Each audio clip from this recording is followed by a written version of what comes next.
Throughout the many decades of human history, war has always been a substantial and critical part of human development, shaping nations and culture, forcing technological advancements at the cost of human life and the loss of years of knowledge. From the burning of the archives in Alexandria and the sacking of Baghdad. However, no human creation nor man's greed for blood could compete with the one true killer, created by nature, smaller than even a microscopic cell, and so simplistic it could be considered not even alive: the virus.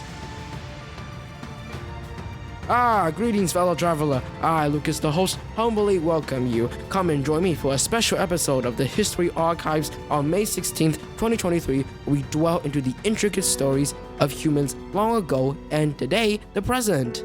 From heroic tales of valor to bloody wars and tragedy, millions of years of humanity are contained within the books of our library. Let's open one, shall we?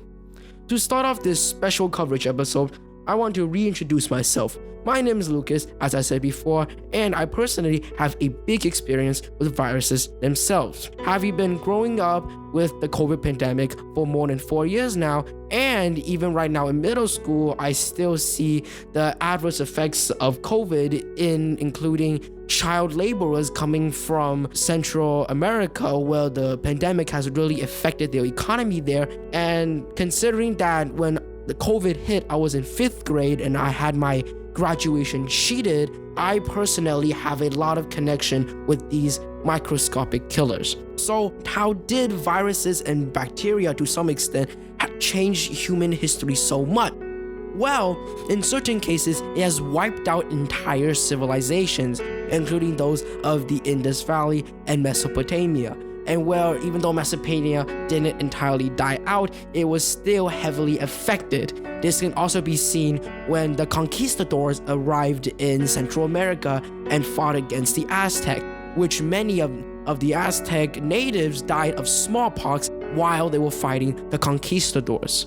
And I want to be here to address how we must put aside our differences and fight the true main enemy. Because no matter how hard we try, humanity will never be able to compete with nature itself, and has shown us multiple of times, from natural disasters to climate change. And I really want to focus on the past, like influenza, HIV, Ebola, and smallpox, that these pandemics have really altered the course of history so much that if these viruses didn't exist, our world would look so differently.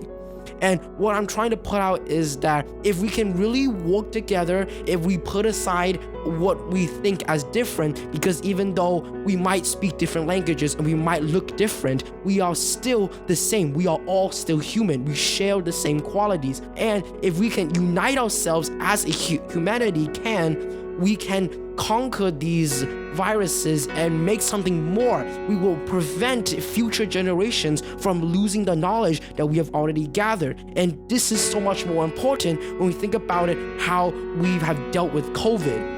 COVID, when it struck, shocked everyone. And we only responded so critically because it was such a disastrous effect. Economies crumbled and governments struggled to deal with the pandemic. But more importantly, we were split because some people didn't want to deal. They thought this was a hoax. And because of this incooperation, we failed to address it fast enough, leading to more death and more panic. If the world's countries and nations and leaders had all come together and tried to figure it out together, we would have gone through this crisis much more easily and at a lesser cost of life. And so this is why we must learn from the past. We can see how disastrous these pandemics have, and even now with HIV and even the Ebola virus, how they are still causing havoc. If we can put ourselves together, we can achieve something that we might have never done before, such as the eradication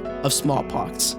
And so this is why I'm here today, to tell you people that we really need to work together, that if we do work together, as Abraham Lincoln said, united we stand, divided we fall.